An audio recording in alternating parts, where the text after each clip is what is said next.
Happy Friday. So you thought that our American Congress could not be any more embarrassing than it is, right? You thought there's really no way that our current Congress could further humble itself in the eyes of the American people more than it already has. You thought we'd sort of bottomed out, right? You thought that was true, but you were wrong. Oh my God, were you wrong? This is amazing in all the wrong ways. Meet Republican Congressman Kurt Clausen of the great state of Florida. Kurt Clausen represents Florida's 19th district. He's a Tea Party guy. He won a special election there last month to fill the seat of a former congressman named Trey Raydell. You may remember him resigning after being convicted of cocaine possession. So if you're the guy who replaced the guy who got kicked out of Congress for cocaine possession, there's sort of nothing that you can do to be more embarrassing than the coke guy, right? But that shouldn't stop you from trying. And God bless Kurt Clausen, he is trying his best. After getting sworn in as a member of Congress just late last month, Congressman Clausen landed a plum assignment. He was assigned to the House Foreign Affairs Committee. The Foreign Affairs Committee is a big deal, especially if you are a freshman member of Congress. You're dealing with all sorts of important world issues, arms control, our diplomatic relationship with countries around the world. It's a big deal. Yesterday, Congressman Clausen's subcommittee held a big hearing on U.S. relations with India. And India is a big and influential country. Our relationship with them is always important. Our relationship with them is particularly important right now because they just elected a whole new government and a whole new prime minister.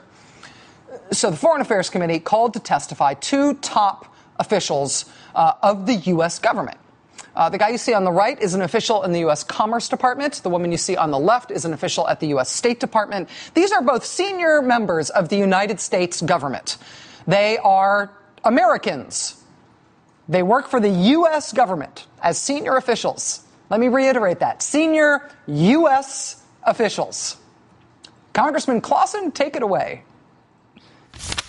I am familiar with your country. I love your country. And I'm hopeful with the new change in regime that the future and the land of promise and the land of opportunity of India can finally become so. And I understand the complications of so many languages and so many cultures and so many histories all rolled up in one. So just as your capital is welcome here to produce good-paying jobs in the U.S., I'd like our capital to be welcome there and there to be freedom of capital, so that both sides are on the same territory. And I ask cooperation and commitment and priority from your government in so doing. Can I have that?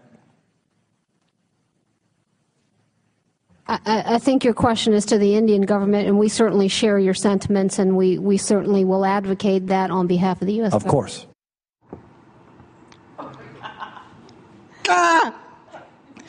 Not a skit.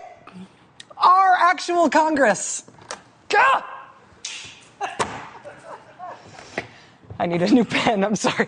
Republican Congressman Kurt Clausen, everybody. Your tax dollars at work. Amazing. That amazing moment. Humiliating moment, really. Flagged today by Foreign Policy magazine. You can see their headline, Freshman Congressman Mistakes Senior Government Officials for Foreigners.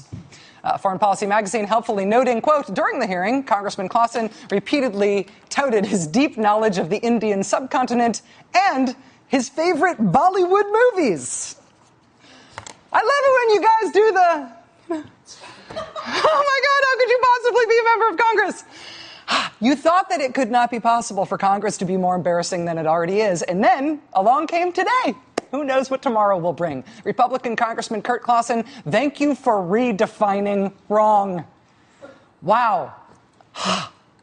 The United Nations recognizes 193 nations in the world. There are 193 member states in the United Nations. As far as our country goes, which is called the United States, we don't treat all of those places equally as countries, the ones recognized by the UN. I mean, some places we recognize as countries, but we refuse to have formal relations with them, places like Iran or North Korea. We don't have embassies there. Then there's little tiny countries that we do recognize as countries, but I guess maybe the reasoning is they're too small to squeeze in an embassy. Places like Dominica and St. Lucia and St. Vincent and the Grenadines, all of those little islands and a bunch more, they get all their embassy services in Barbados rather than having a specific U.S. embassy on each one of those lovely islands. So the overall list of places that are considered to be countries on this earth internationally, that overall list is always a little bit in flux around the edges. That's in part why we have wars.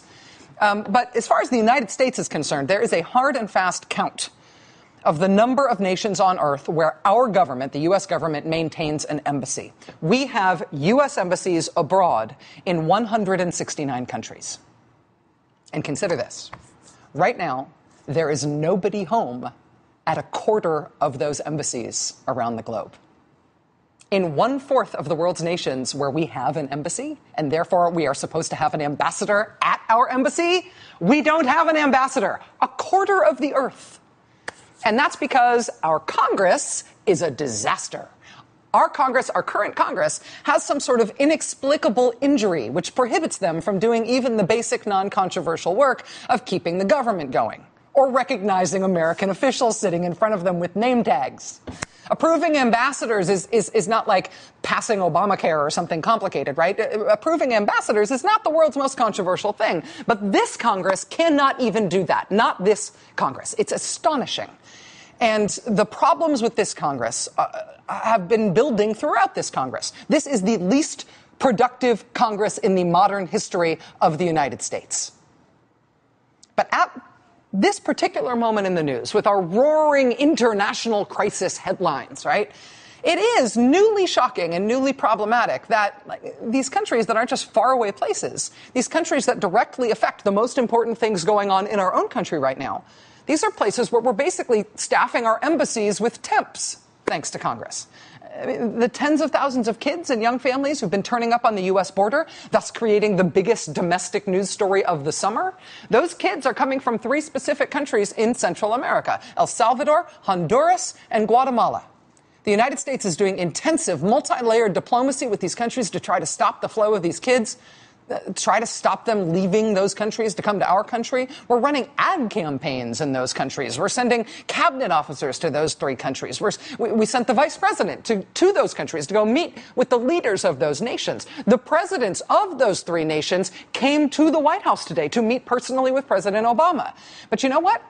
When anybody from the United States goes to one of those 3 countries, Guatemala, to try to do this very important work for probably the most important thing going on in the United States right now, there's no U.S. ambassador there. We have no U.S. ambassador in Guatemala. We just don't have one. Haven't gotten around to it. Why bother? It's just a country that's sending tens and thousands of its kids to our border. Why would we need somebody there to answer the phone or do America's work there? If you do not believe that the crisis of unaccompanied Central American kids on our border is the biggest news story facing the country right now, if you don't think that's the biggest story in the country, it's probably because you think the biggest news story facing the country right now is Russia. Also a reasonable choice. Also a place where we do not have an ambassador right now. In Russia, we have been in this incredibly tense, incredibly dramatic standoff for basically 6 months now over Russia rekindling the idea of a Russian empire, taking over parts of their neighboring countries.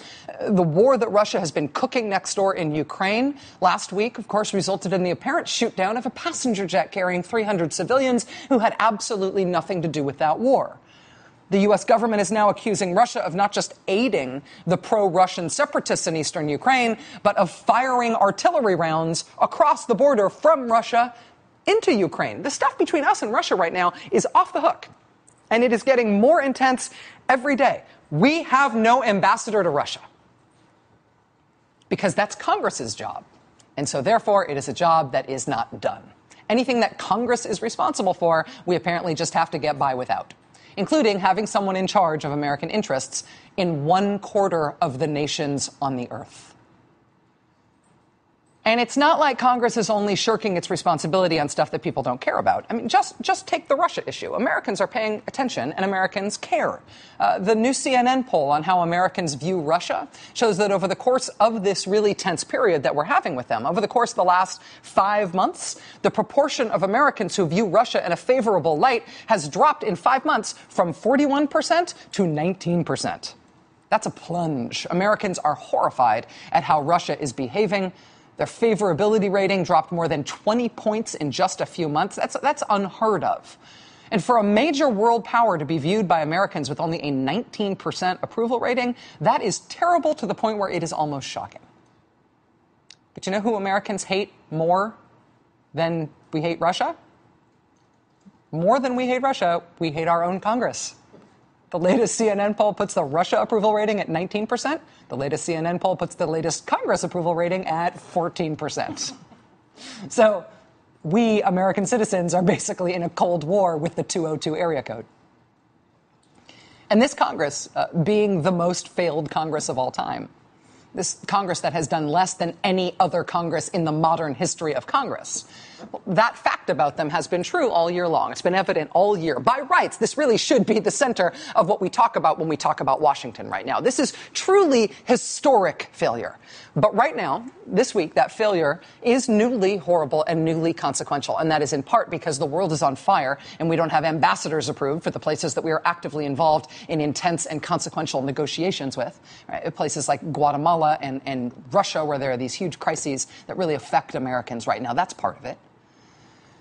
But the other part of it is that we are just wrapping up right now the 1 month this year in which Congress has actually gone to work.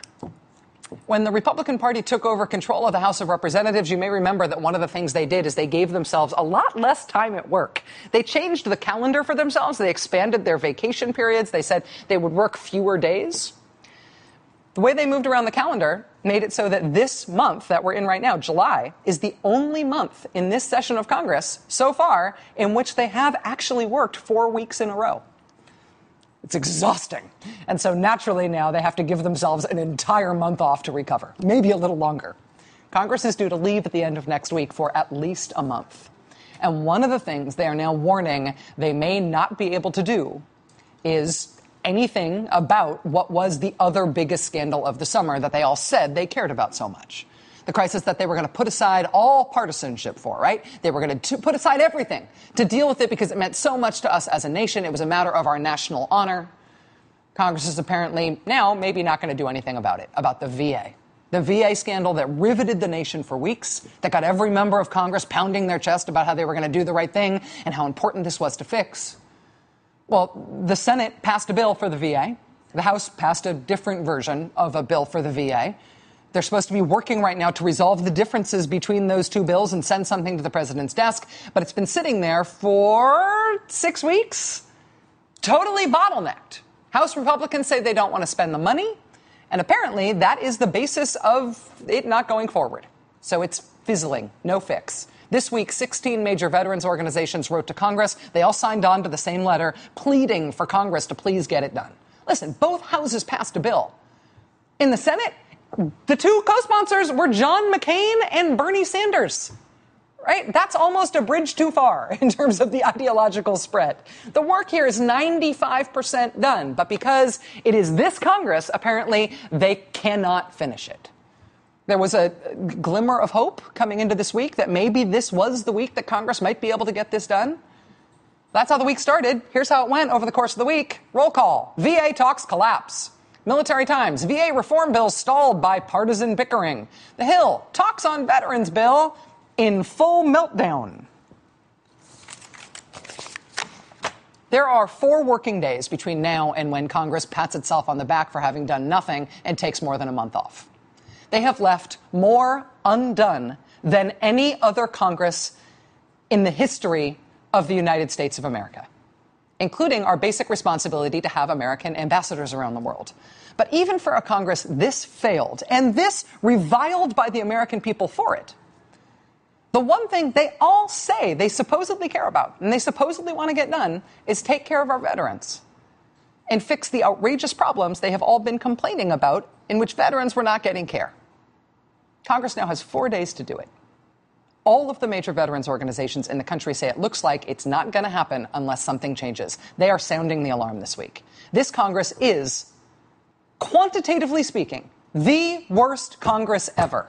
But if they cannot get this done, if they cannot get it done for veterans, they are not only worse than ever before, they are worse than anyone thought possible. This is astonishing if they cannot get this done. Can they get it done? Joining us now is the chairman of the Senate Veterans Affairs Committee, Senator Bernie Sanders of Vermont. He has been working in an off-again, on-again, difficult kind of way with House Veterans Affairs Committee Chairman, Florida Congressman Jeff Miller, to try to find a compromise reform bill here. Senator Sanders, thank you for being here. My pleasure. Are you now optimistic? When you took to the Senate floor on Wednesday, you sounded like you were worried that this would not pass. The headlines since then have not been good. What's the status? I got to tell you, Rachel, that in the last few weeks, my moods go up and they go down and they go up and they go down. Yesterday was a very rough day, and I thought we were not going to make it. But I have to tell you that Chairman Miller and I had a productive discussion last night. I believe that Jeff Miller is a serious guy. I think he wants to do something. He knows, as I do, just as you said, that we will look abysmal if we cannot produce legislation to address the very, very serious needs of our veterans and the VA. So what I can tell you is that today his staff and my staff have been working nonstop. We plan on working tomorrow. They plan on working Sunday. And I hope, despite all of the huge ideological differences that exist between the House and the Senate, that, in fact, we can come together and provide a significant piece of legislation to help the veterans of this country who put their lives on the line to defend us. Congressman Miller is not a member of Congress who veterans groups complain about. A lot of them are very supportive of him. They're supportive of both the Senate Veterans Affairs Committee, your committee, and the House Veterans Affairs Committee. They feel like they get a good hearing from the leadership of your committees. It doesn't seem like there's personal issues here, either between you and the chairman or between veterans groups and either of you. Given that it doesn't seem like it's something petty or personal, can you tell us what the hang-up is? Right. Well, the hang-up is a couple of major issues. It is my view that when you have abysmally and unacceptably long waiting periods in many facilities around the country, that it is clear to me that the VA needs more doctors, more nurses, more medical personnel, and in fact, in many facilities, they need more space. The new acting secretary, Sloan Gibson, came forward and he said, look, that is what we need.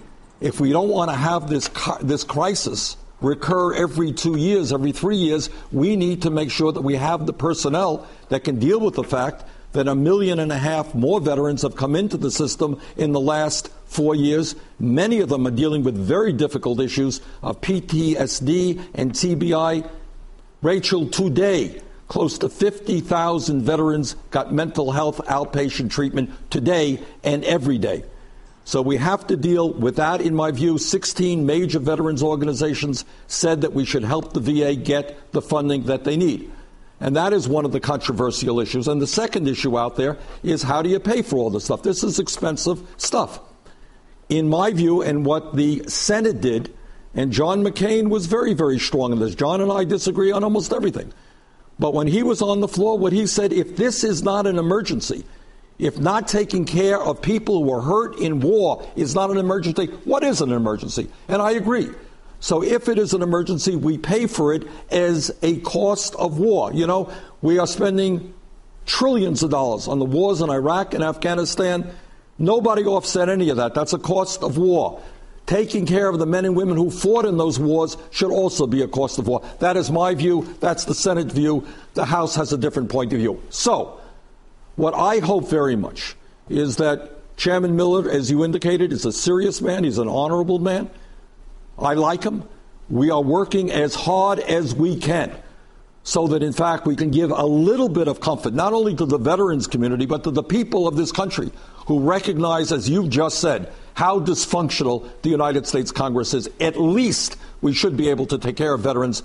And that's what I hope, and I think what Chairman Miller hopes will happen. Your comments that the work is continuing between you and the congressman and with your staffs through the weekend is very heartening, Senator. Senator Bernie Sanders of Vermont, chairman of the VA, chairman of the Veterans Affairs Committee, thank you for your time tonight. Please keep us apprised. I think a lot of people across the country, whether or not it's getting headlines, a lot of people across the country want to make sure this is done before you guys head home. Thank you, sir. Thank you. All right. Thank you. Much more ahead, including one thing that Congress actually agreed on today. And also, there's going to be a lot of crushed ice in the show today. And that's coming up. Stay with us.